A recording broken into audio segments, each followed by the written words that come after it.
মানে আমার বাড়ি আমার বউ নেই, মানে যার বউ নেই তার তো কেউ নেই।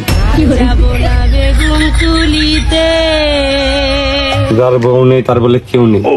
তা তোর বউ নেই কে? ওই আমার ওই বাড়ি ঘর দর ভালো না বলে স্যার আমার কাছে থাকে না। স্যার তোর মনে হয় গরিব মনে করে ছেড়ে দিয়ে ভুল কাজটাই করেছে। তা তোর বউ কোনে থাকে? ঢাকায় গার্মেন্টে চাকরি বাকরি করে নাকি? স্যার ওই আমেরিকায় থাকে স্যার, ওই হোয়াইট হাউসের ওই যে দক্ষিণে ওই ওয়াশিংটনে ওই 8 বিঘার উপরে একটা বাংলা আছে, ওই বাংলায় থাকে স্যার। আমি পারি না আর পারি না। তাহলে আমার বউ আমার কি দিকে থাকে? স্যার আমার দিক থাকিয়েন না স্যার, আমি আর মরে গেছি স্যার। স্যার আপনি যা করবার করেন, আমি আপাতত ডিপ্রেশন আছি স্যার।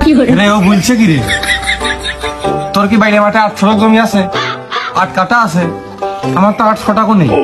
এর বউ বলে আমেরিকায় 8 বিঘের বাংলায় থাকে, তাই তো হোয়াইট হাউসের দক্ষিণে বলে ওয়াশিংটনে। বাবু রে, এ টাকা দূষণ দিয়ে কাম ঠুক করেছ কি?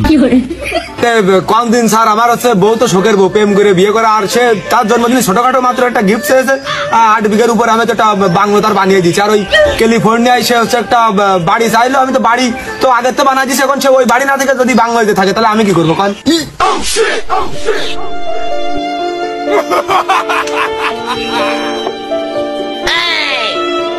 আরে টাকার কথাই দিস নে, টাকার গরম লাগতেছে, আবহাওয়ার গরম না। তা তোর বাপ মা কনে? স্যার ওই কানাডা থাকে, ওই আমেরিকাতে তারা আমি বাড়ি করে দিতে চাইছিলাম, কিন্তু তারা হচ্ছে পরে আমার আম্মু হচ্ছে আব্বুকে বুঝালো যে আমেরিকায় ওই বিভিন্ন সময় যুদ্ধ বিদ্রোহ বেঁধে যায়, তো দেখা গেলো বোম টোম পড়ে কোনে উড়ে টুড়ে চলে যায়, যার কারণে সে হচ্ছে যে ওই শান্তিপ্রিয় দেশ কানাডা বেছে নিয়েছে, যার কারণে আমি ওই দেশে পাঠিয়ে দিয়েছি। আমি পারি না আর পারি না। আপনি কি আছেন? ও স্যার না গেছেন?